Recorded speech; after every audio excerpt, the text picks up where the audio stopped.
Hello and welcome back to our YouTube channel. It is the second lecture for your Indian polity. Before we start our discussion, I would like to give the brief introduction about this initiative because I believe it is very much important for you. If you had followed our channel from last few days, you would be very much aware of this, what it is about. But if you are watching it first time, then let me explain you a few things here. For you to become an IAS officer, you need to cover various things in that journey. You have to go through the current affairs, daily current affairs for at least, if you are intelligent enough, if you had the good grasp over the concepts, for at least 1.5 years, you have to be very much aware of the current affairs. And second thing, what you have to do, your static portion should be very much clear. The static syllabus which the UPSC provides you, that you have to read everything in it. You have to understand, not only read, you have to understand. And not only understand, you should be able to connect the things. You should be able to connect the dots which are given in your syllabus. Suppose you have to discuss, you have to understand the polity. Why we are understanding the polity? What is the need for that? You should be able to do that. How you can, how society is impacted by the polity of that particular society or that particular country, that you have to understand. So you have to understand the static portion, and in static portion you have various subjects. For example, we have the polity here, we have governance, we have IR, we have economics, we have geography, we have history, we have security, we have lots of subjects which we have to cover in which we have to cover if we want to clear our UPSC exam. And for this, what usually UPSC aspirants do? Most of the aspirants who are wealthy, who have money, what they will do, they will go to the coaching institutes, they will spend money in lakhs, in thousands, so that they can get access to the material, the simplified material, which can be useful for your for clearing the exam. But everyone is not privileged enough to do so. So for those students, it is for everybody, not particular to any economic group. It is for everybody. For those students who want to cover this syllabus, who want to understand, who want to have the basic understanding of this subject, and who want to have the basic understanding of the facts what are required for the subject, who want to be spoon-fed in a way, we can say. For those aspirants, this initiative, this platform is best for them. What we do every day on this YouTube channel, we upload 2 videos every day. From yesterday we had started it. Basically, earlier I used to do the daily quiz analysis for UPSC 2025, but for 2026 I had started this initiative. Every day we upload 2 videos on this platform. In the first video, what we do, we check the first part, that is the current affairs. What we will do here, we will take up the most important articles which are in different newspapers, which are relevant for your preparation, whether it would be prelims, whether it would be mains, or whether it would be for your interview. So what we will do, we will try to discuss those articles, we will try to break those articles down and simplify it for you and discuss every aspect of those articles. And at the same time, after we discuss them, we derive the possible prelims and mains questions for you guys, so that it will give you the better understanding of this subject, better understanding of the topic, and it will give the idea how you can expect a possible prelims question from these particular topics or possible mains question from these particular topics. This is what we do in the first session, and we upload this video in the morning session. And in the evening session, we take up the second part, which is the static portion. We had start, as we know that there are various subjects which we have to cover, and our plan is that by the month of January, by the month of Jan 2026, we will try our best to complete our syllabus by the month of January.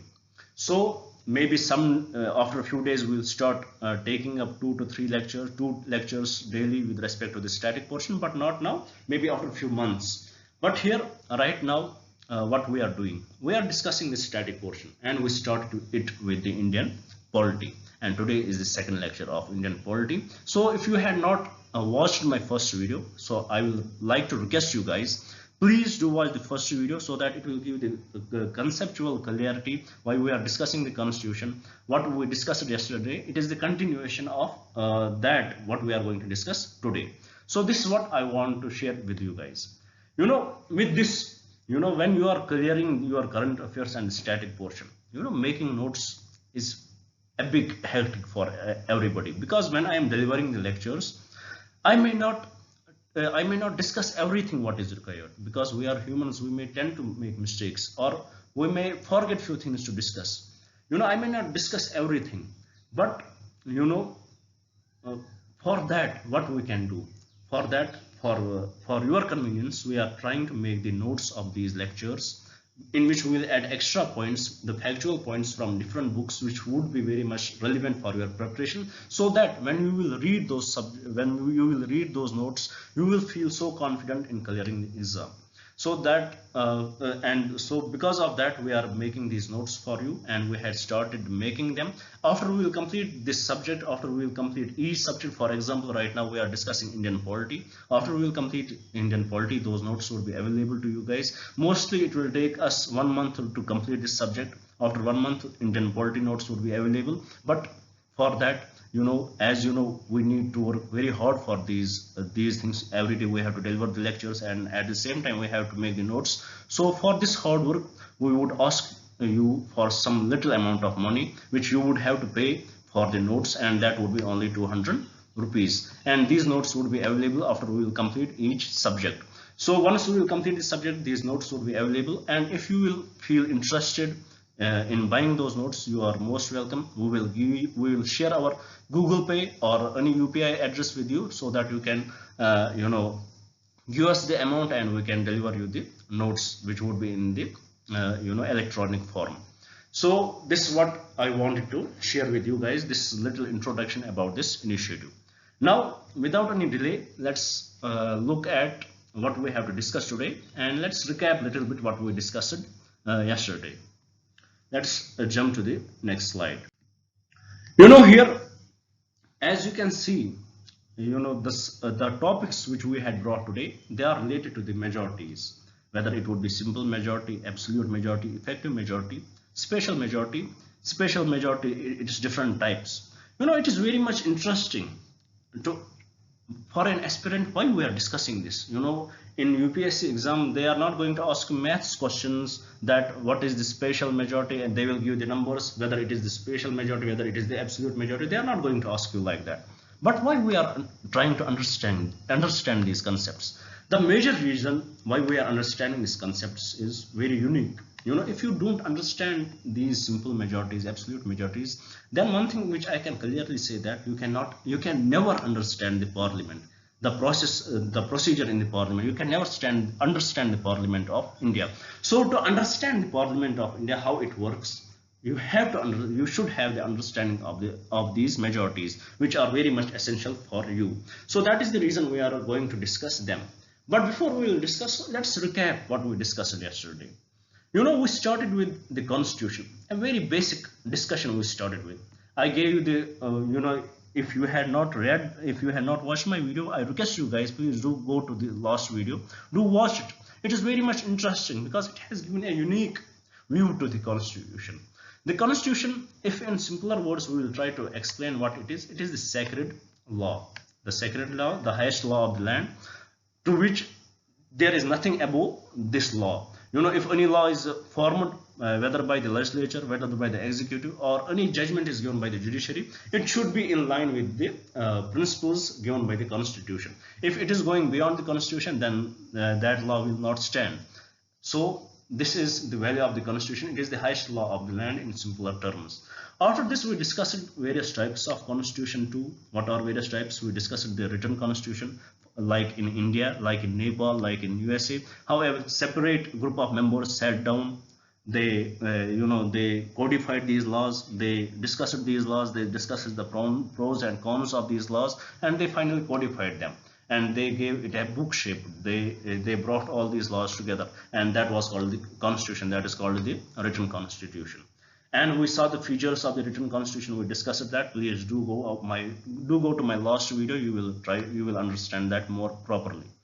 After that, we discussed the unwritten constitution, like in UK, Israel, in New Zealand, how it is, how it works there, how unwritten constitution is. There is there was no meeting of the people who were supposed to codify them. These unwritten constitution, it has evolved by time, by the conventions, by the various laws, by the judicial verdicts, by the executive orders. So it has it has the huge scope of amendments. We had understood that in our last class.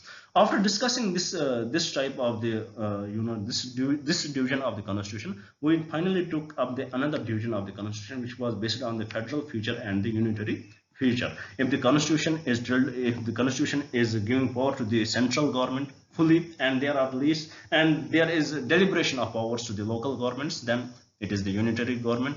Deliberation is not the distribution. We discussed that yesterday. And if what are the criteria required for the federal constitution? It should be in line with the constitution of USA. We discussed that because there is no proper definition of the federal constitution, and there were few key features what the constitution should contain to be called as the federal constitution. We saw that we should have the dual government, there should be the independence of judiciary, we should have the written constitution, and all that which we discussed in our yesterday's class. After that, we saw that how Indian constitution is federal. But at the same time, when we will discuss that, when we will jump little deeper into that, we saw that there are contrasting features. Even though we have the written constitution, but not all the parties were invited when we wrote the constitution. Not all the stakeholders were invited. Not all the state legislatures were invited at that time.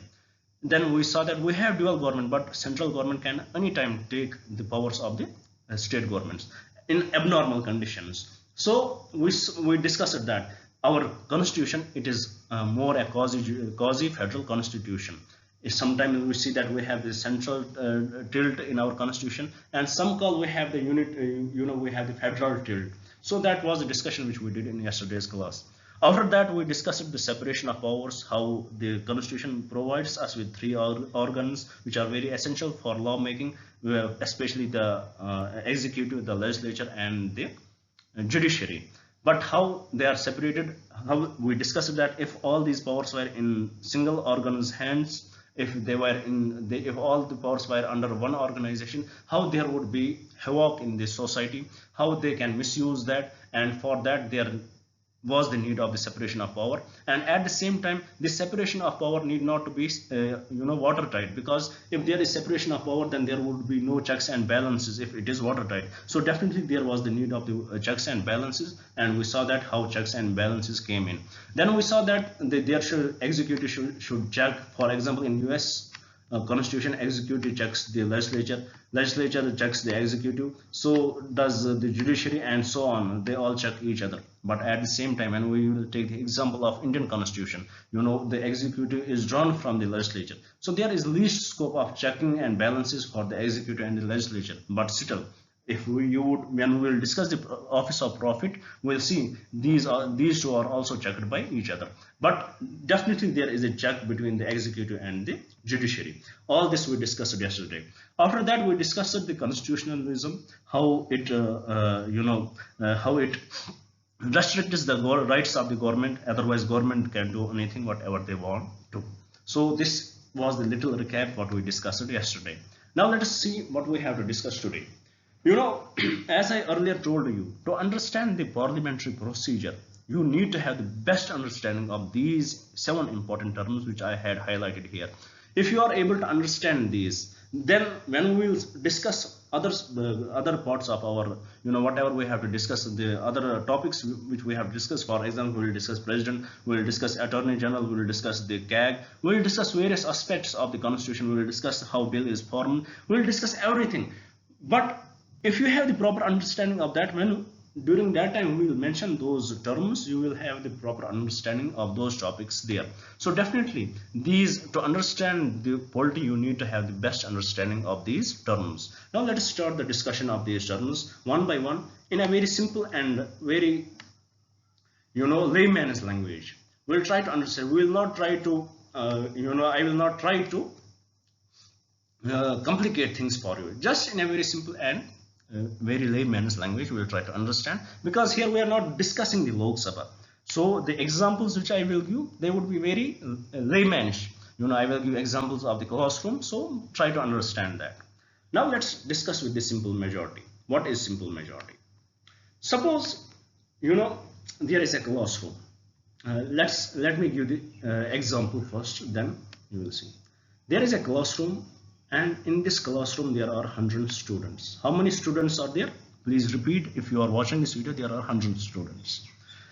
And this is the office of the principal, and these are the cabins of the teachers there. Suppose this is science teacher, this is maths teacher, this is some other teacher, engineering teacher, for example, fluid mechanics teacher, and it is the first year of BTech graduation. Let's suppose this is the first year BTech graduation class. First year BTech graduation class. Let's understand it in this way. So principal decides that one of these teachers, whether it would be science teacher, whether it would be maths teacher, whether it would be engineering teacher, that he would be the class in charge of this section. For example, section A, he would be the class in charge of this section. So he comes with the science teacher. The principal comes with the science teacher. He enters the class. Everybody is quiet. They were playing there. They were, manipulating each other. They were abusing each other in the class. There was like a fish market in there. Principal came in. Everybody is quiet, and the science teacher came in. So principal said one thing, that students, we want your votes. Students were surprised. Sir, it is not election. Why we are voting? Principal said, no, you are not voting for the election, but you are going to vote for this teacher, for this science teacher, that whether he should be your class in charge or not. The question is yes or no. The question is yes or no, whether he should be the class in charge or not. And this voting will happen tomorrow. Voting will happen tomorrow. So fine, students were ready. And all these students, they started going back to their home, hostel. When they are doing BTech, they would be in the hostel, most of them. So they went to the hostel. They were doing some were doing party, and they did stuff in party.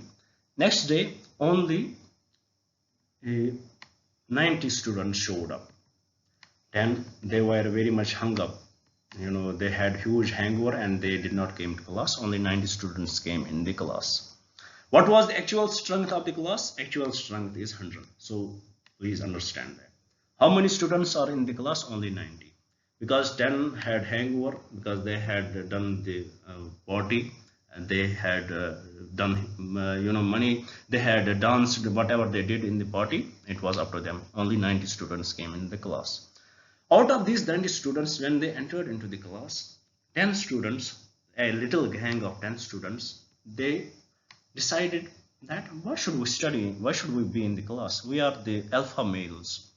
Why not we leave the class and bunk the class? So 10 students, they bunked the class. Now how many are left in the class? Now only 80 are left in the class. But yesterday we know that principal has promised them that there would be voting. Everybody knows, and it is the order of the principal. Whether students are present or not, he will come in. So principal came in with the science teacher, and he said, where are 20 students? Class CR, he stood up, said, sir, 10 are sick, they could not attend the class, and 10 went out of the class because they had something to do. Only 80 are there. So principal said, okay, leave them. It doesn't matter whether they are in the class or not, you have to vote for him. Now only 80 students are present and they are going to vote. Only 80 students are present and they are going to vote. Please remember these points. I am exaggerating on few points, I exaggerate. Only 80 are present and they are going to vote. When they voted, out of 80, 41 voted in favor that science teacher should be their class in charge. And this 41, which is this 41 is majority of more than 50% of 80. It is more than 50% of 80, they voted in the favor of the class in charge. So what does this 41 mean? If we will translate into the polity, it will mean that it is the simple majority. Very simple to understand. Now apply the same logic to the Lok Sabha. For example, we have the 543 maximum strength, 43 were absent, only 500 were present during the voting. Suppose 100 abstained from the voting, 100 MPs, they did not want to vote because they did not want to side with any division. Suppose in our political system, in our parliament, there is a division.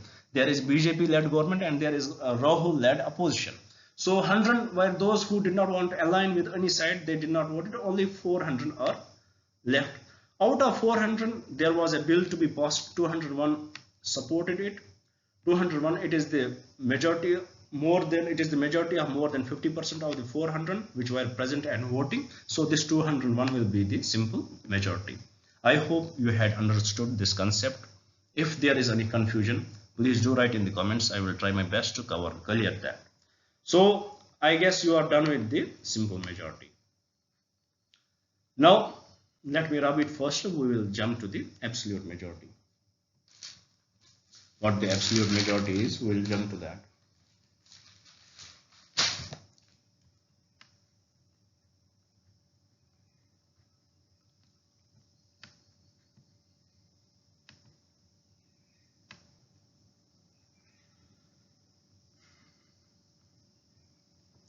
So here I suppose the simple majority is done. I will take it. Now what is absolute majority? Again, we will take the example of the same class, 100 students.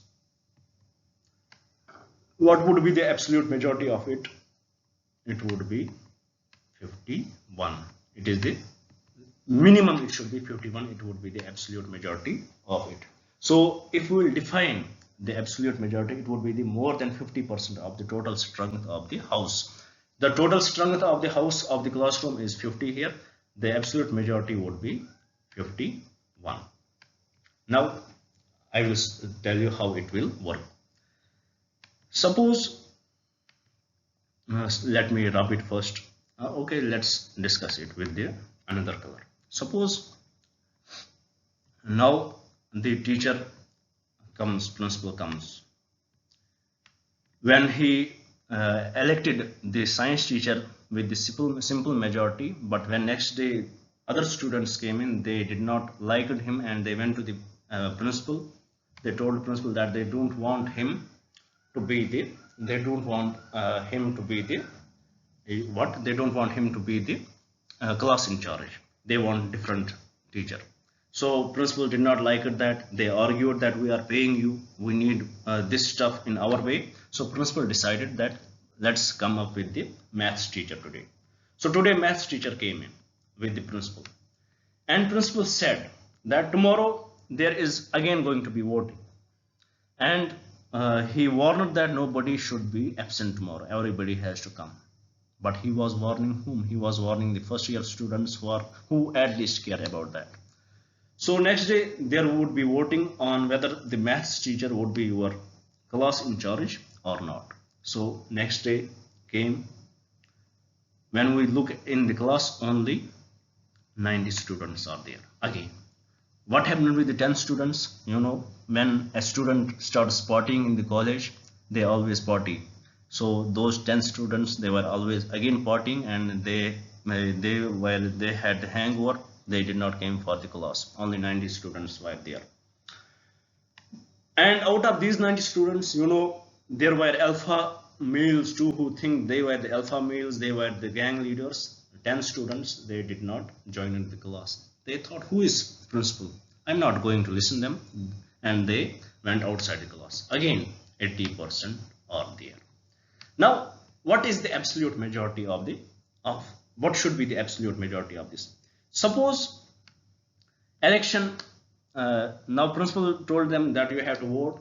Now we can do nothing because we cannot force students to be in the class. Now you have to vote, but this time let's suppose again 41 students voted in favor, but the absolute majority says that the teacher who was the maths teacher who was meant for this post, he got rejected.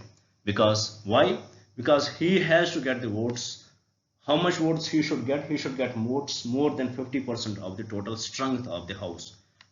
He should have got more than 50% of the total strength of the house. And what is the total strength of the house? It is 100. What is more than 50%? At least he should have got 51 votes. But here he can say that, sir, 20 students were absent. Sir won't care. Principal sir won't care. He has to get the 51% votes. If he is not getting the votes 51, he is getting only 41, then you can't be the class in charge. This is the concept of the absolute majority. For any bill to be passed by the absolute majority, for any decision to be taken by the absolute majority, you need to have this majority, that what is the total strength of the house, the more than 50% of the total strength of the house is the absolute majority. Now we can apply the same logic to the Lok Sabha. We can get our answer what this absolute majority is. I hope you are done with this also. You are done with the simple majority. You are done with the absolute majority too.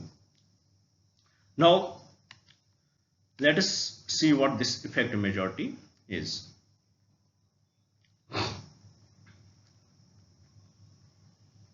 Let us discuss what this effective majority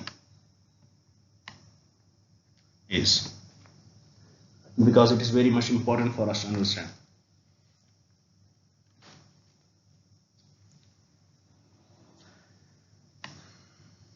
Suppose same example we will take of the classroom.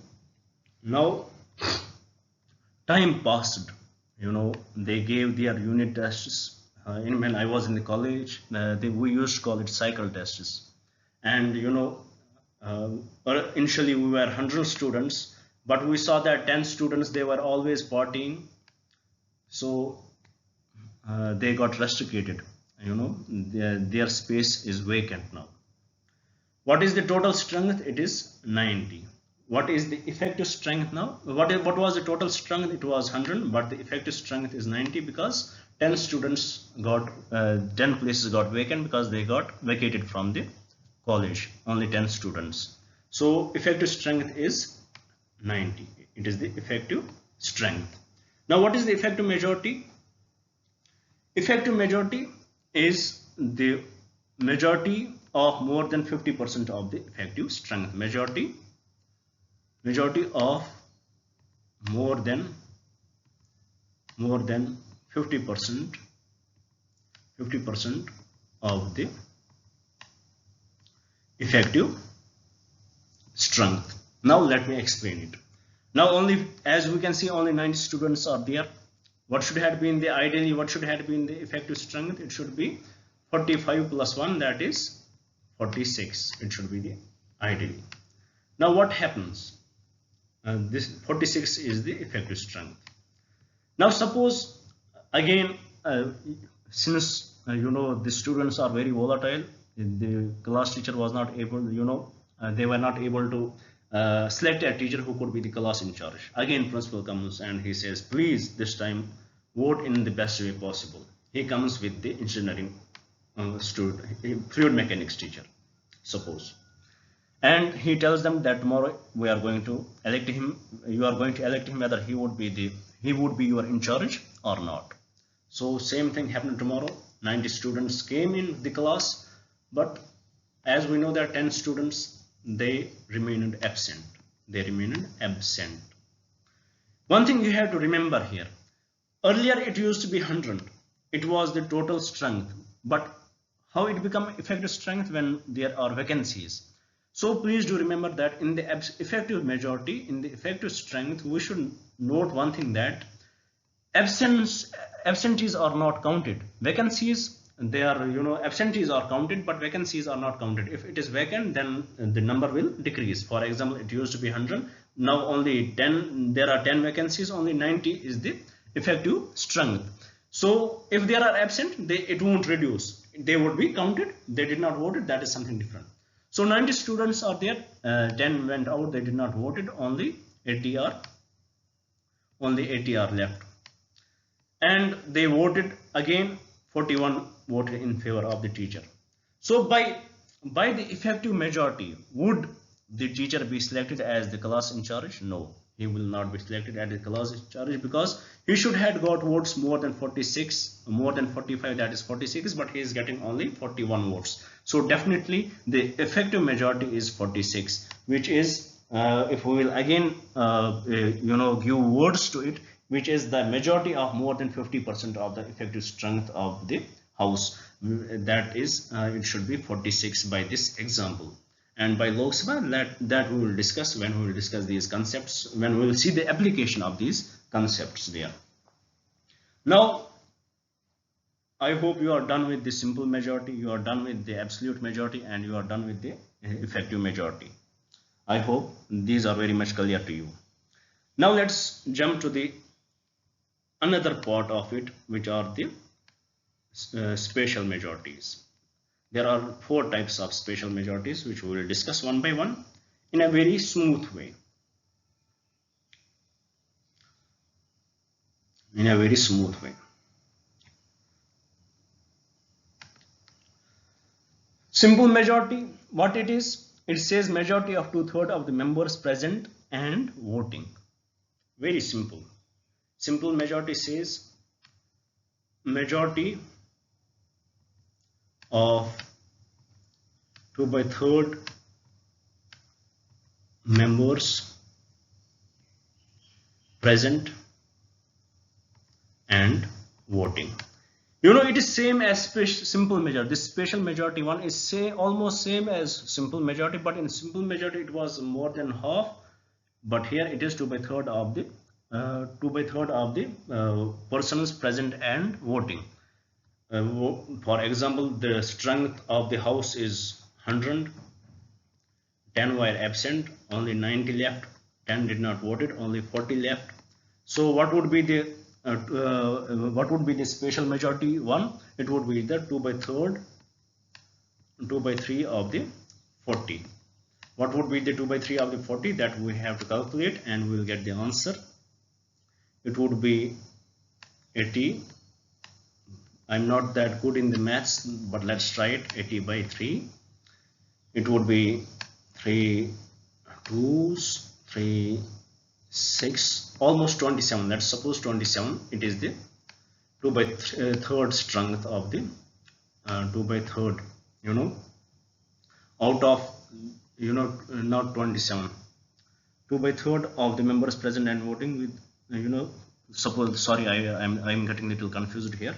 Simple special majority of 2/3 of members present and voting.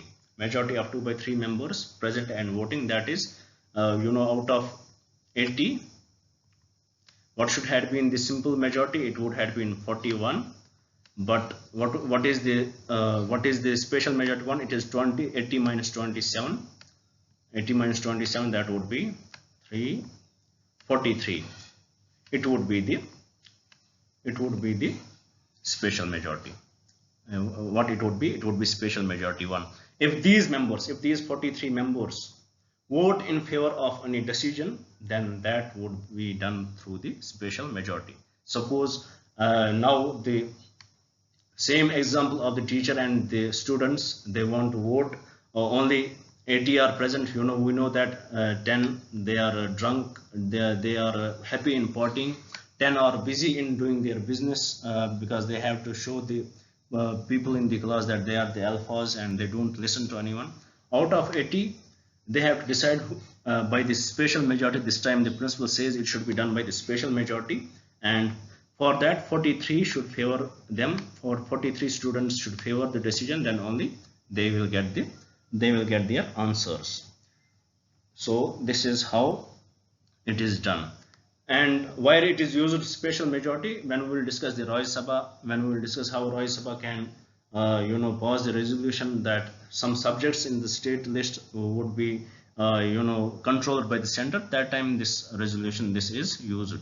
Right now you don't need to understand that, you don't need to remember that, just understand what the special majority one is. It is just the majority of 2/3 of the members present and voting. Now I hope you had understood the simple majority one. Now let's try to understand the simple majority 2. Let's try to understand it. It is little bit It is little dry concept, but you need to understand it for your sake. For you to qualify the exam, you have to understand these. So till now, I hope simple majority is done, absolute majority is done, effective majority is done, and special majority 1 is also done. Now we are left with this special majority 2. What is this special majority 2? Let's try to understand that. The special majority 2 says it is the majority of 2 by 3 of members present and voting. It is the majority of 2 by 3 members present and voting.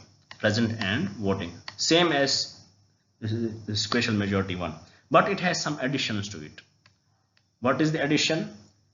With 50% of the total strength of the house. With the 50% of the total strength of the total strength of the house. With 50% of the total strength of the house, first it should have 2 by 3 members present and voting plus 50% of the total strength of the house. How you can understand it? Let's take an example of the class again. Let me explain it because it is a little dry to understand, but you need to understand it. For example, ideally the total strength of the house is 100. So it is the total strength of the house. So let's satisfy the second condition first. No, let's leave it. We will satisfy both conditions. Now let's understand the second condition first. What does it say? Second condition of this says with 50% of the total strength of the house. 50% of the total strength of the house. So second condition says the numbers which are voting, it should be above 50. It should be above 50 because if it is below 50, then it won't work. So how many people will vote in favor, they should be above 50. Then only it would be then only special majority will work. Then only the bill will pass. Now let's jump to the first statement. What was it? It was 2 by 3 members present and voting. Again, take the same example. Ideally, it should be 50. We know that. Again, take the same example. There are 100 students, 10 are absent, partying. 10 students, they bunked. Now, people present at voting is only 80. And we know that 2 by 3 majority of 2 by 3 of the members of the 80, for example 80 voted, 80 voted, and suppose 41 voted in favor of, let's suppose 49 voted in favor of the bill. 49 voted in favor of the teacher who should be the in charge, and 49 voted in favor of the in charge and 31 voted against him. So by this special majority 2, should he be elected? Now let us see what is the 2 by 3 members who voted, 2 by 3 members present and voting. What it should be? It should be 2 by 3 of 80. 2 by 3 of 80. We saw that how it was. 2 by 3 of 2 by 3 of 80. 2 zeros are 0.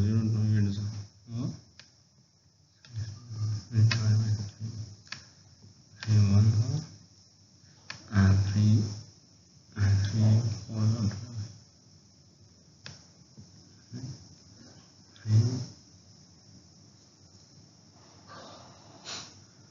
Sorry, I am getting a little confused here. Suppose it is some number. Let's suppose the 2 by 3 majority is 2 by 3 majority of 80. It is something around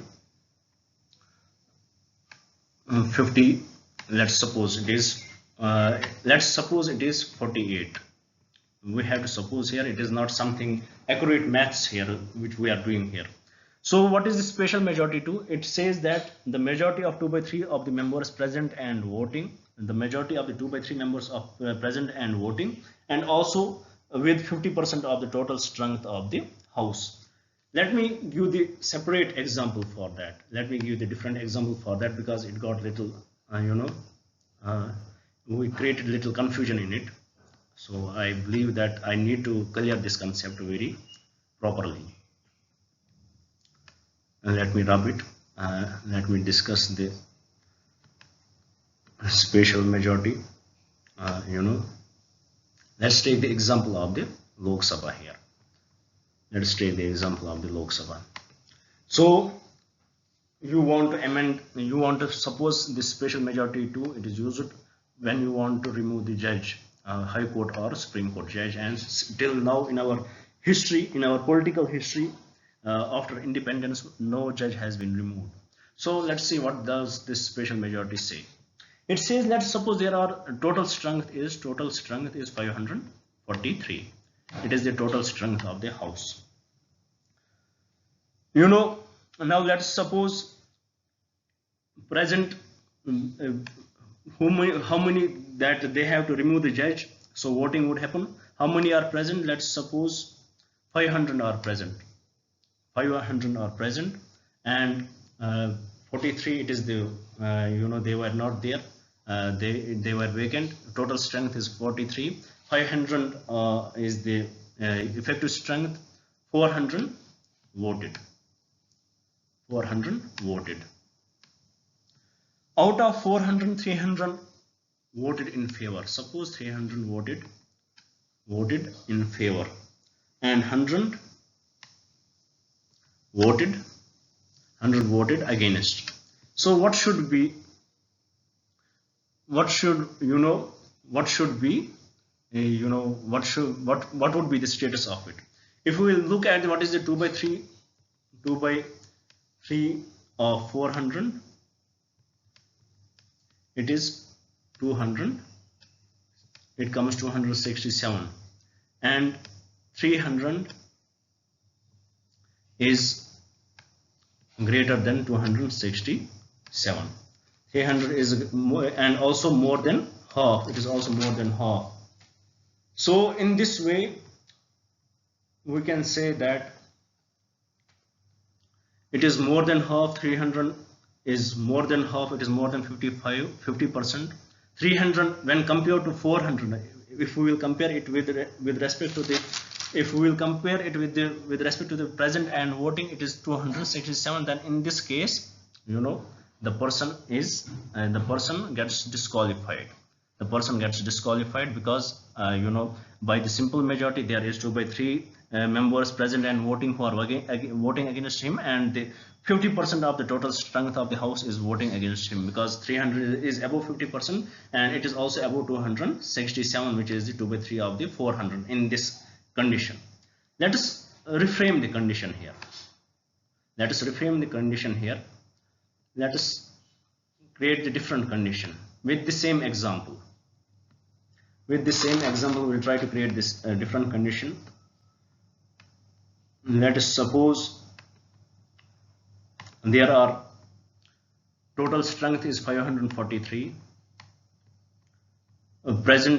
People present and voting, it is 543. Nobody was absent, and who voted, it is 543.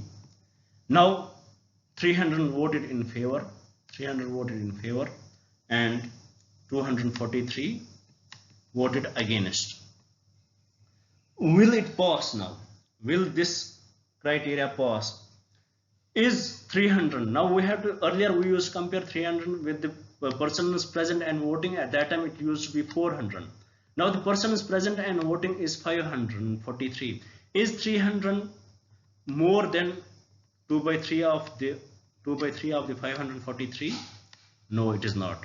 So in this case it won't pass. In this case you cannot reject the, you cannot cancel whom, you cannot cancel or you cannot remove the judge. Suppose in this case if everybody voted, then the condition would be different, and if earlier the people present and voting would be different, then the condition would be different. So simple majority, I hope you had understood, you had got the basic understanding of the special majority 2 also. In this special majority 1, only 2/3 of the vote majority is needed, more than 2/3 of the votes present, and in the special majority 1 you need majority of 2/3 of the members present and voting.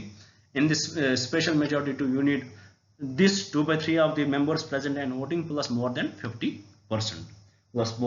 50%, then only it can be achieved. Now what is this special majority 3? We have to discuss this special majority 3. I hope all those concepts are very much clear till now. I did not confuse you. I tried my best, to make it very much simple for you. I hope there is no confusion, there is nothing like that. Now here we have to discuss this special majority 3. Let us discuss it. Let us see what this special majority 3 is. Let's try to understand it. The special majority 3 says it is the majority of 2/3, again majority of the 2/3 members present and voting, similar to special majority 1, plus what it should have the 50% of the strength of the house. It should contain the 50% of the strength of the house, 50% of the strength of the house, as in this special majority 2, plus what it should contain. There should be that this resolution should be ratified by the legislatures of the state. It should be ratified by the legislatures of the state, not less than 1/3 of the states, not less than 1/3 of the states, 1/2 of the state, not less than 1/2 of the states. So this resolution should be ratified by them with simple majority. They have to follow the simple majority. Suppose, for example, some federal feature is there. For example, tomorrow GST is getting replaced by some other tax. Now this could be done by special majority 3. For that, 2/3 members present and voting. What is that? Plus it should be more than 50% of the total strength of the house, plus that resolution, once passed by both the houses, it should be ratified by half of the legislative assembly, half of the states who are having the legislative assemblies or UTs with this special majority. This is what is required for that. So with this, I hope this is also done. Now what is the special majority 4? This is the last concept related to the majorities, very important. Let's try to understand that. The special majority 4, it is used to impeach president, and what it is, it is the majority of not less than, it is the majority of not less than 2/3 of the total strength of the house, 2/3 of the total strength of the house. For example, if 543 is the strength of the house, then what is the special majority 4? It should be it should not be less than 2/3 of 543. It should not be less than that. If it is less than that, then president cannot be impeached. If it is equal to that or more than that, then president can be impeached. So here please do remember that for the special majority 4, it is very much clearly said that it is with respect to the total majority of the house. For these for the special majority 3 to 1, we need majority at present at voting and those who are present. So with this, I hope you had understood it. I hope I did not I did not complicated these concepts. They are very much important for you to understand. I hope you had followed me, and if you have any confusion with these concepts, please do write in the comments. I will try my best to solve them. So with this, let's move to the next part, where we will try to discuss the preamble, which we have to discuss today. We'll try to discuss few important concepts related to preamble. So before that, let's take a little break, 5 minutes break, and after that we will discuss the preamble. We'll discuss preamble, what are important points in it. So let's take the break here. Hello, I guess we are back now.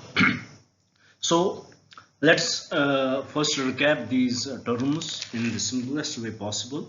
I will give little small definitions for them so that you will, what we discussed so far, you will get this information in the formal way. So let's start with what the simple majority is. Let us discuss with that. A simple definition to it, how we can define it. A simple majority, it is the majority of more than 50%. More than 50%, it should be more than 50%. More than 50% of the members present and voting. They should be present and voting. More than 50%, first they should be present, and how many members vote. Out of those voted members, this simple majority would be calculated. It should be more than 50%. Then we have absolute majority. What it is? It is the majority of more than 50% of the effective strength. Sorry, it is the majority of more than 50% of the total strength of the house. Majority of more than 50%. It should be more than 50% of the total strength of the house. Of the total strength of the house. Then we have the effective majority. What it is? It is the majority of more than 50% of the effective strength of the house. For example, we discussed in it. Suppose there are vacant seats, they won't be counted. We took the example of 543 seats of the Lok Sabha. 43 are vacant. Out of 50, it should be more than 50%. That 251 would be the effective majority.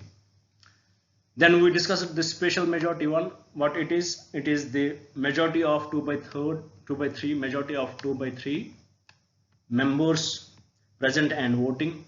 Present and voting. Then what is the special majority 2? It is the majority of 2 by 3 members present and voting, plus it should be more than 50% of the total strength, plus more than 50% of the total strength. And then special majority 3, it should be the majority of 2 by 3 members present and voting, plus it should satisfy more than 50% of the total strength, plus it should be ratified by the half of the states by the simple majority. So this is the criteria for the special majority 3. And for the special majority 4, what is the criteria? It is the majority of 2 by 3 members of the, it is the majority of the, it should majority of 2 by 3 members of the total strength of the house. What is the total strength? It is 543. And this majority is used for impeaching the president. So this is in a nutshell about these majorities. I hope you are done with this now. If there is any confusion, please do write in the comments. I will try my best to clear those confusions. Now let's shift to the next topic, which is the preamble of the Constitution. So to understand the preamble of the Constitution, it is a very unique document. There was huge discussion whether to consider it as the part of the Constitution or not. There was huge discussion over it. In the Bureau case, it was claimed that it is not the part of the Constitution. There was different discussion over it that we won't take up right now, but for the sake of information, just I am mentioning these things. And in the Keshavananda Bharati case, it was decided in 1973 that preamble is the part of the Constitution. So there was huge discussion about the preamble, what it is, what the preamble actually is. So about the preamble, it is said that it is the philosophy of the Constitution. Preamble is said that it is the philosophy of the Constitution. It is the moral value, or we can say moral value of our Constitution. It defines what our Constitution is about. It defines what the makers of the Constitution, what was in their mind, and it defines about their personalities, what kind of people they were. So let me give an example. What is this philosophy of the Constitution? For example, there is a person. Suppose I am the person. And I am definitely the person, but for the argument here, let us to understand this particular concept, let's try to understand that I I am, I have my own principles, I had my own values. I have a different philosophy. For example, let's suppose I am working in a firm. I am working for Salvation IAS. I am working for this institute, and they are paying me some amount of money. They are paying me some amount of money, and this amount of money is very low. For example, it is something by which I am barely able to barely able to feed my family, or whatever, or to satisfy my needs. This amount is very less. For that I am barely able to satisfy my needs. So there is a chance I can earn more money. How I can earn more money? The chances like that, I can make the notes of these lectures. Let me put it here, and I will make my own WhatsApp group, and I would mail you, students who are watching my videos. I will mail you separately. I will add you with that WhatsApp group, and I will tell you that if you will give me only 100 rupees, I am going to give the notes what we had studied. In those notes we had contained the questions, we had contained the concepts, we had contained everything. What Salvation IAS is selling it to you for 500, for 200 rupees, I am selling you it for the 100 rupees. Can I do it? Of course I can do it, but what will lead me to do it? It is my moral value. It is my moral value.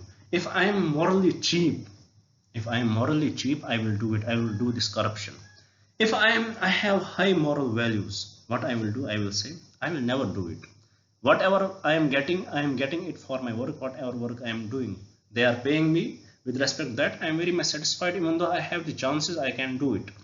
Then the second option is like that. I have the chance to do it, but I am not doing it because my morals are very high. The second option is I am very much corrupt person. Suppose I am the corrupt person. I want to do it, but the system in our institute, it does not allow that. The system does not allow me to interact with you guys, and I am not allowed to talk with you separately also for your favor. So the system does not allow me, but I am corrupt. So this is something different. The moral values which I have, the philosophy which I follow, it defines me whether I am the corrupt person, whether I am the great person. So similarly, this philosophy, what is the philosophy of the Constitution? It is defined by the preamble. This preamble defines the moral values of the Constitution, what we believe in, what this Constitution is all about. When this Constitution was created, when we were framing this Constitution, what it was about, what are the basic points, what the framers of the Constitution had in their minds, what they believed in. They believed in sovereignty, they believed in socialistic, secular, democratic republic. They believed in justice, they believed in liberty, they believed in equality, they believed in fraternity.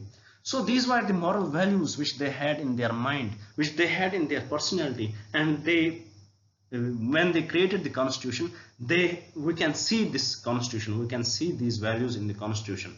As it is said, if you have to understand the Indian Constitution, you don't need to understand, you don't need to go through the full Constitution. Just read the preamble, you will understand it, what it is all about.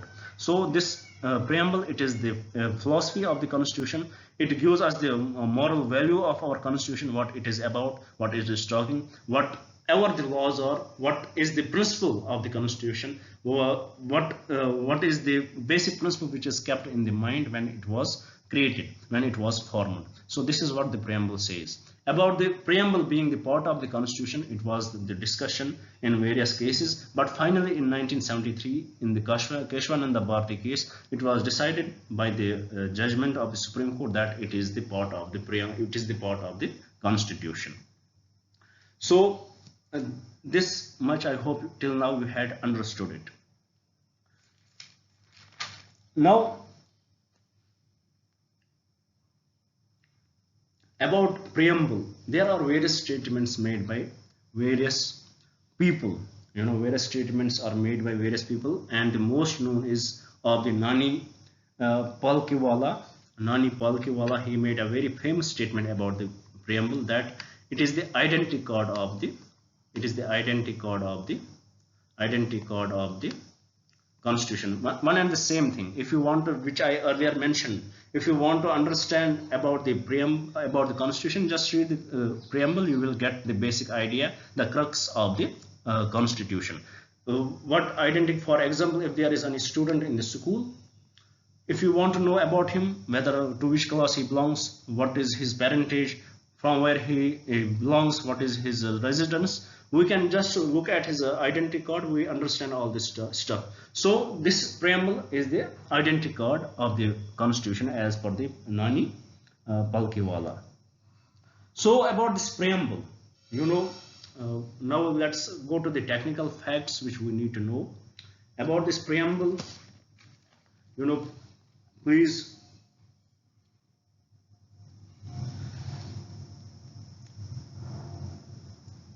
about this preamble, please do note down these important points which are very much relevant and which could be asked in the exam, especially this statement. A preamble is a key to open the minds of makers. It was in which judgment it was said about the preamble by the Supreme Court in the Birubari Union and versus the exchange of exclave exchange of exclaves 1960. In the Birubari judgment, in which it was called that it is not the part of the Constitution, but at the same time it was said that it is a key to open the minds of the makers. It acted as a key to open the minds of the makers. So please do remember this statement. It was given in the Birubari case, Birubari Union and Exchange of Enclave case 1960, and also in the Golaknath versus State of Punjab 1967, it was mentioned that preamble contains, in a nutshell, its ideals and its aspirations. That if you have to understand what is the aspiration of the Constitution, the preamble contains in a nutshell the ideals and aspiration of the Constitution. So now let's move to the other technical points. Let me rub it first. I hope till now you had understood this basic concept about the philosophy of the preamble, what it is, what does it say about the Constitution. You had understood it, and various judgments what they say about it. For example, what did the Nani Palkiwala said about it? It acts as an identity code of the Constitution. In Golaknath versus State of Punjab, they said preamble contains in a nutshell its ideals and its aspirations and ideals of the Constitution. And in the Birubari case, it said that it is a key to open the minds of the makers. So we know that on the 9th December 1946, 9th December 1946, when the makers of the Constitution, or the assembly, they met first time, and they decided that the people of India will frame the Constitution for themselves, and they were elected by the people itself basically. And it was the Nehru, it was the Jawaharlal Nehru who introduced the objective resolution for this preamble. Please remember that this question may be asked in the exam. It was Jawaharlal Nehru who introduced the objective principle of the objective resolution of the preamble. And on Jan 22, 1947, it was adopted. This objective principle of Jawaharlal Nehru was adopted, and on Jan 22, 1947, and then eventually became the preamble. Now these were few important facts outside the preamble which you need to know. It was Jawaharlal Nehru who introduced the objective resolution. You have to, these are some facts which you need to know for your prelims preparation. And it was this objective, it was adopted on 1947 January 22, and finally it became the preamble. So now let's discuss the preamble in itself, what preamble is, what are its themes. Let's discuss that. Let's try to understand those things. You know, preamble, we cannot complete it in today's class, but we have to understand few important facts about it. About preamble, if we will read the preamble, it says, "We the people of India, having solemnly resolved to constitute India into a sovereign, socialist, secular, democratic republic, and to secure to all its citizens justice, So whether it would be social, economic, political, liberty of thoughts, expression, belief, faith and worship, equality, fraternity, and finally it gives the date of adoption. So what are the themes of the, if we look at the, what are the themes of the preamble? Themes of the preamble. What are the themes? There are 4 themes of the preamble. If we look at the preamble itself, we have preamble right now in front of us. We have 4 themes. What is the first theme? It says, "We the people of India." So it shows the authority of the Constitution. By this statement, "We the people of India," it shows that it is the people of India who is framing the Constitution. It is the who has the sole authority. It is the people of India who has the authority, who has the who is the source of authority for the Constitution. The people of India is the source of authority of the Constitution. It teaches us about the popular sovereignty, which we discussed in our yesterday's class, that the people can, if they believe that the government is not doing well, by the popular sovereignty we can negate them. So this, "We the people of India," this statement, it's a very huge statement. It talks about the source of the preamble, source of authority, not the source, but source of authority. Who is the source of authority of the Constitution? It is India. We are Indian people. It is Indian people who are making the preamble. Second thing, it talked about the popular sovereignty which lies within the people, and it shows the nature of the society. What should be the nature of the society? Whether it is sovereign, socialist, secular, democratic, and republic. So this is the nature of the society. Then it shows the objectives. What are the objectives? Justice, liberty, equality, fraternity.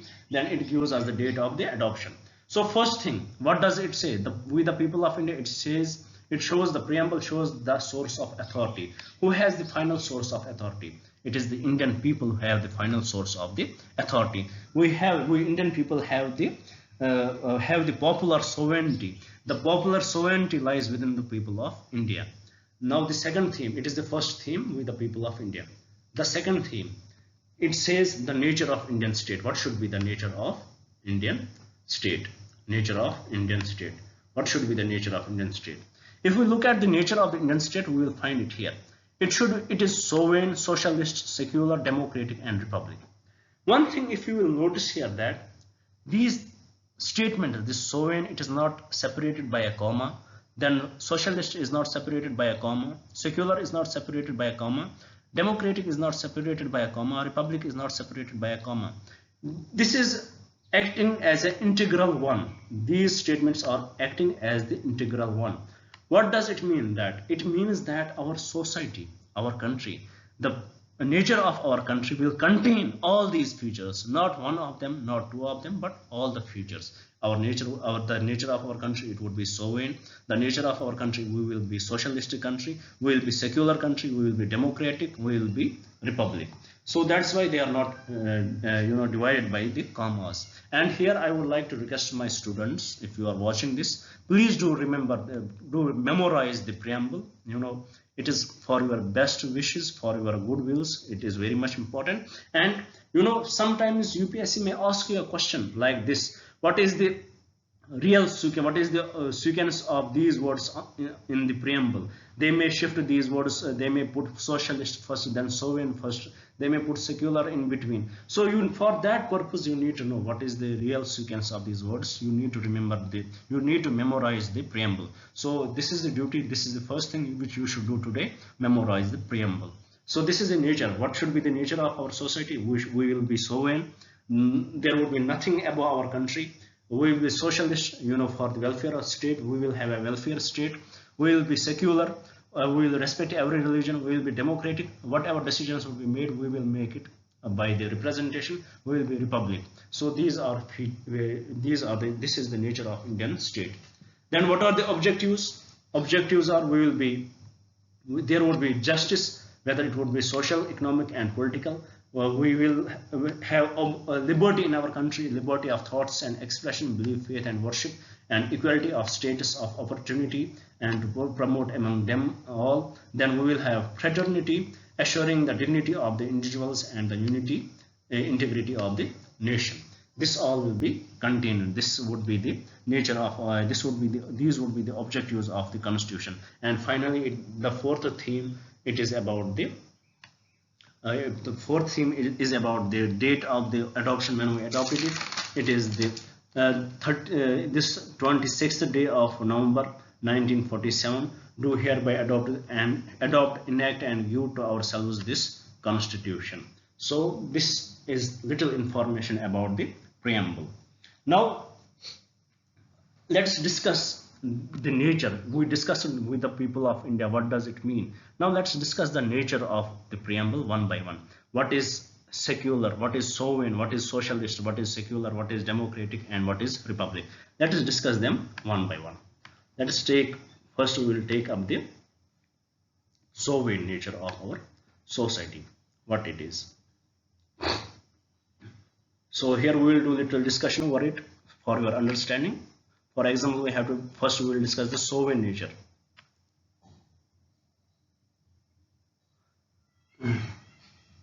Sovereign nature of our society, of our country. What is this sovereignty? What is this? For example, today Parliament will decide, Narendra Modi will decide that they want to take the statehood of Punjab, and they are going to make the Punjab as UT. They want to change it as UT. Correct? They can do it. They want to change the style of taxes. They want to reduce the taxes. They want to increase the subsidies. They want to do anything, whatever they want to do. Is anybody going to stop them? If our country decides this, is anybody going to stop us? No. Nobody is going to stop us. Nobody is going to stop us. Let us suppose if our, if before 1947 we decided to do these things, can our parliament, our legislatures, whom we elected here, can they do that? No, they were not able to do that because we were not sovereign then. After our independence, we got this sovereignty. We can do whatever we do. But here is a catch. Often you may see that we are in the Commonwealth and we have to follow certain rules. We are the part of United Nations. We have to follow certain rules. We are the part of WTO. We have to follow certain rules, and those rules are formed by them. Where is our sovereignty then? What happens with our sovereignty when we are forced to follow the rules given by these organizations or any organization, maybe FATF, maybe anybody? Where are these rules? The question here is, who decided to, did anybody force us to join UN? Did anybody force us to join WTO? No, nobody forced us. It was our decision to join WTO. It was our decision to join UN. If we want to get away from these organizations, would anybody force us? No, nobody can force us. So this is the sovereignty. But if we want to be the part of these organizations, then we have to follow their rules, because it is for the better of the world. Everybody is following, we have to follow it. It does not impact our sovereignty there. So please do remember these points. I hope till now the sovereignty thing, it is over. What it is the supreme power which the country has. Now let's move to the another term, which is democratic. We will take up the socialist a little later because it will take little discussion. First we will take up the democratic. What is the democratic nature of our country? 100% we are democratic. What does democracy say? Rule by the people, in simplest terms. For the people, of the people, by the people. As we are studying it from our primary classes. Democracy is for the people, of the people, by the people. It is ruled by the people. Suppose, now there are different types of democracies. For example, a direct democracy, which used to happen in the ancient Greece. The people will come together, they will decide for themselves, because the population was very limited, and that was called direct democracy. Whether they have to wage wars or not, they will do it by themselves. And then another is an indirect democracy, which we are representing people, because we have 1.4 billion population in our country.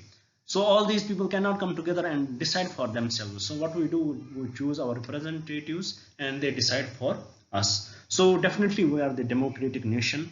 it is the core principle of our this democracy. It is the core principle of our constitution. We cannot become undemocratic. We cannot let any country to evade our sovereignty.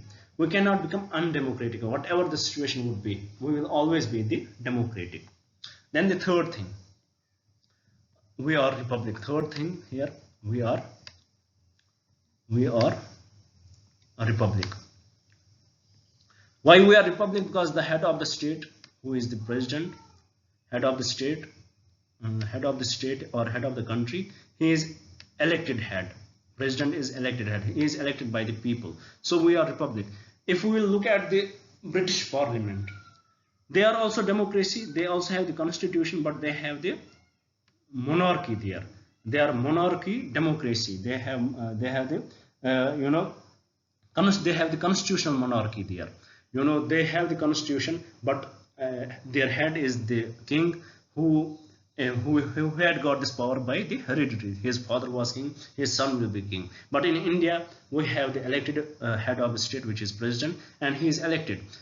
His son can be the president also, his daughter can be. For example, Draupadi Murmu is our president right now. Her daughter can be the president, her son can be the president, whatever they can be, but they would be elected. If they are not getting elected, then they can never be the presidents. So we have the specific age limit for that. We have specific criteria, and it is neutral for everybody. There is no difference in it. So there is nothing, there is. It is very much normal for everybody. Anybody can be the president of India if he qualifies certain qualifications. For example, his age, whatever it would be, when we will discuss the president. If he qualifies all those things, he can be the president. But in UK, can anybody be the king? No, it is not like that. It is very much hereditary in nature. Only the sons of the king or daughters of the king, they will be the king and the queens. So this is it. I hope you had understood it also. This feature, this democratic feature, this republic feature, sovereignty feature, it will always remain in our constitution. Now, the fourth term, which is this socialist nature. The socialistic nature. What is the sociology? What is the social? What is this socialist? What is this? To understand it, we need to understand the Karl Marx. But here we are not discussing the subject for the sociology.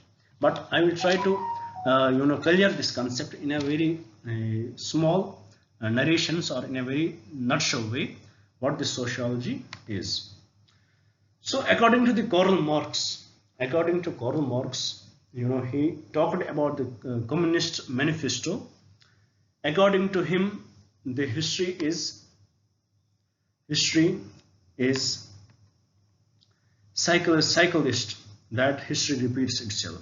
According to him, the egalitarian society used to be the primitive society, because the land they have, whatever the economy they were usually agriculturalists, or they domesticated animals. Whatever they did, it was done in a community.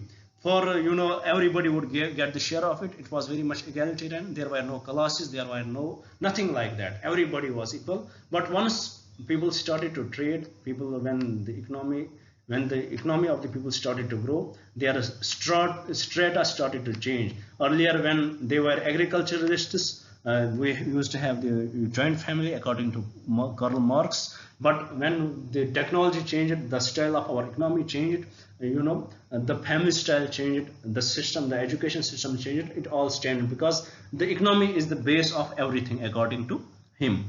So he says that once this money came to the hands of the people, they became, it led to the ancient society, from the primitive to the ancient society.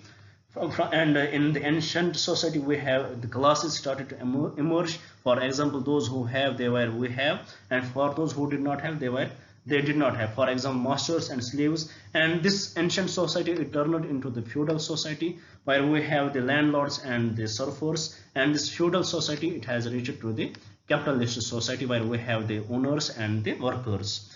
And according to him, this all strata, this all division which is in the society, it is because of the capitalist. For him, the capitalism is very bad thing. So that he says that if we have to end the capitalism, the people have to revolt. There is a need for the revolution, and everybody in the society, everybody in the weaker sections from the workers side, they have to come in and they have to revolt against it. Then only we can change it. The ultimate goal of, what is the ultimate goal of the Karl Marx, which we have to understand here. The ultimate goal of the Karl Marx is that from the capitalist it should reach to the communist society. It should come back to the communist society, where community will come in, the wealth would be shared by everybody, and there would be no state to control them. Thus, the stage from the capitalist to the communist society, this stage is carried through the socialistic society. This stage is carried through the socialistic society. So in the socialistic society, what will happen? The state would come in, they will tax the rich, and they will distribute that money into the poor, so that they will try their best to reduce the inequality in the society. So this is the ultimate nature of the socialistic society, that they will come in, they will control the rich, they will tax them, and they will try to distribute the wealth between the different peoples who are poor, who don't have that much wealth. They will distribute that wealth into them, and finally, when there will be zero inequality, the final goal would be, it will lead to the communist society. But in practical terms, we see the failure of it, because we have the communist society, for example, in China. But China, it is the Chinese state is a much more capitalist state than a communist state, because they have the monopoly over everything, they own everything. So definitely there are various issues with this theory, but here our concept is regarding the socialistic. What is the socialistic society? In it, the major aim is to reduce the inequality in the society. And how it can be reduced? Giving the opportunities to the poorer people, giving them welfare, and taxing the rich, so that money can be used in the welfare of the poor. And same question was answered by the Supreme Court, and they said that it is our socialistic society, we believe in the elimination of inequality. Our socialistic society is not that of the Karl Marx, what he believes in, that it is a step towards the communism. That is something different. That is not what we are trying to achieve. But our socialistic society is different. We want to reduce the inequalities in our society, and it can be reduced when the government will interfere. And we had seen how government has interfered at various cases, whether it would be the land laws, whether it would be, whenever they felt need, they had interfered, and they try to bring in, they try to reduce the inequality in our society. So this is the socialistic nature. This would be the nature of our constitution. Our lawmakers, when they will make any law, these things they have to keep in the mind. They have to, if any law they are going to make, they have to keep in the mind that it should be sovereign. They have to keep in the mind it should catch the principles of socialists. They have to keep in the mind it should catch the principles of democratic. They have to keep in the mind it should catch the principles of the republic. Similarly, they have to keep in the mind that it should catch the principles of the secular. Now, here comes the discussion on the secular. What the secular is, what the secular society is. On the broader terms, if we need to understand what the secularism is, basically it is an ideology. This secularism, it is an ideology which states that there is a division between the religion and the state. And the state, ideally, how it should be? Ideally, it should be that state should not interfere in the religion. Whatever religion is doing, let them do, and the religion should not interfere in the state. The state will not have any final religion of its own. It will not have the religion of its own. It will let the religion to work in their way, and it will not interfere in it, and the religion will not interfere in the policies of the state. State will not have its religion as its own. But with respect to the secularism, there are various concepts related to it. You know, different countries have different kind of definition for the secularism. For example, if you will take the example of France. Is France secular? 100% they are secular. They say that they are secular. But can you represent yourself as religious in the market, in the public place? No, because they believe that their definition of secularism is that if you are following any religion, follow it at home. Don't represent it. Don't show it in the marketplace. Don't show your values, religious values, in the marketplace. That's why we had seen the cases that many cases in the France where hijab was not allowed. You are not allowed to wear the turban if you are following any certain religious thought. You are not allowed to wear the hijab in the public because of this, because their value of secularism is different. What is the value of secularism in China? It is different. Is China calling itself as secular? 100% they are calling themselves as secular. But if we look at it, what about the Rohingya Muslims? They are not allowing them to fast. They are not allowing them to to pray. So definitely, according to China, they are believing that they don't have any religion, and nobody in their country should follow any religion. So their concept of secularism in China is different. Similarly, the concept of secularism in US is different. They have the state and they have their church. They are allowed to do whatever they want. If you want to build a mosque there, you can do it. If you want to build a school, religious school there, you can do it. They will not interfere. Then similarly in India, the concept of secularism is different. For example, India, we don't have a religion to our state. When there was a bifurcation of our country, Pakistan, they became the Islamic Republic of Pakistan, and we chose to become the secular country. We chose to become the secular country, and our state does not have any religion, but it respects every religion. It would interfere when it is needed. Our state would interfere. For example, if you need, they may sponsor your trips to particular pilgrimages. The political system in our country is like that. They can sponsor the trips to the different pilgrimages. But at the same time, if anything is against the fundamental rights, if you are following in your religion that is against the fundamental rights, the state will come in and they will stop you doing that act. We had seen the cases of sati. It is nowhere anymore now. We had seen the cases of triple talaq. It was banned. So definitely in India, the definition of secularism is different. You are allowed to do whatever you want. Your religion is up to you, but state will interfere when they feel that you are doing things which are against fundamental rights, which are against the principles of the constitution. They will come in and they will stop you. But does our state have any religion? No, our state does not have any particular religion. So this is what the secularism is all about. Then let's move towards the objectives of our constitution. Let's see what are the objectives of our constitution.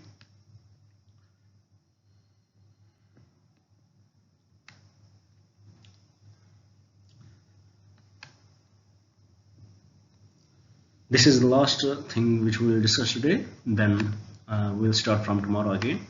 Objectives. Objective is justice, whether it is social, economic, and political. Justice, whether social, economic, and political. So let us see what is the social justice. If we look at the history of our country, we would see our country was divided into different castes. If we will go to the prehistoric era, if we will go to the ancient India, there were Varna system started growing at that time. Earlier it used to be a profession based. You can be anything. If you want to change the profession, you could change it. There was stratification. You can change your Varna at any time. But after the later Vedic age, it changed. It became the birth based. If you are born Brahman, you will be the Brahman. If you are born Kshatriya, you will be the Kshatriya. If you are born Vaishya, you will be the Vaishya. If you are born Shudra, you will be the Shudra. And if you don't belong to any of these castes, then you would be Dalit, and you cannot change your caste. So this division, this social injustice was always there. We had seen how the lower castes were treated. Even today, if we believe in the social justice, but still we will see the manual scavenging. Who are doing? These are the Dalit people who are doing that. In the police stations, there were different articles written in the newspaper how works are distributed according to the caste system of the prisoners. So definitely, there is the need of the social justice. Our country, whatever law is made in our country, that would be in line with that it will protect the social justice. And because of this social justice, the reservation is allowed in our country, because whatever wrongs had we done in our history, we want to correct that. We are giving them the opportunities to uplift their societies. Similarly, there would be the justice economically.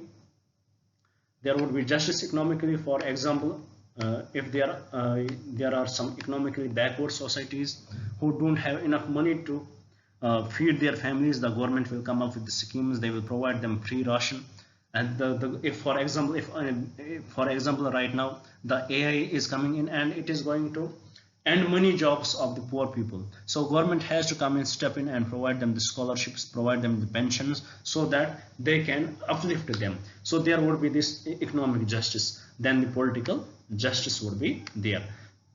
Whether to whatever caste you belong to whatever gender you belong to, if you are man or a female, whatever you are allowed to do whatever is allowed for everyone. For example, in the political justice, you want to be the president, you can be the president. If you are a female, you want to be the president, you can be the president. For example, you want to vote, if you are above 18, you can vote, whether you are male or female. There is no arbitrary distinction in it. For example, if you are female, you are not stopped to do it. There is the political justice. If we will read the history, in early 1990s, only the US started giving the voting rights to the woman. But India, we had been very much special in it. Once we got the independence, we had it very much clearly, a clear idea in our mind that we will give the absolute political justice to our people, and it is very much enshrined in our constitution.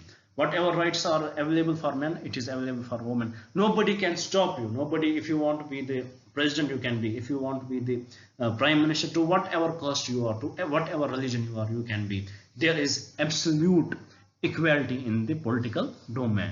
So with this, I hope this much is enough for today's discussion. I hope you had understood so far. From tomorrow, we will discuss the liberty and all other stuff which we had left. So till now, I hope you had understood the basic concepts related to the various types of majorities and with respect to the preamble. Now with this, let us try to solve a few important questions which we had brought today for you guys. Here the question says, consider the following statements regarding different types of majorities in Indian Parliament. First statement, a simple majority requires more than 50% of the members present and voting. Correct. An absolute majority refers to more than 50% of the total members of the House. Correct. An effective majority means more than 50% of the effective strength of the House, excluding vacant seats. 100% correct. So with respect to this question, all the three statements are correct. Now let's move to the last question of today's discussion. It says, consider the following statements regarding the preamble of the Constitution of India. First, it is a part of the Constitution and can be amended. Correct. It specifies the date of adoption of the Constitution. Correct. The words socialist, secular and integrity were added by the 42nd Amendment Act. 100% correct. So with respect to this question also, all the three statements are correct, and the correct option would be option B. With this, we complete today's discussion. I hope you would like the video. I hope you would share it with your friends, and I definitely hope you would subscribe the channel. Thank you for staying with me. Thank you very much, and have a nice day.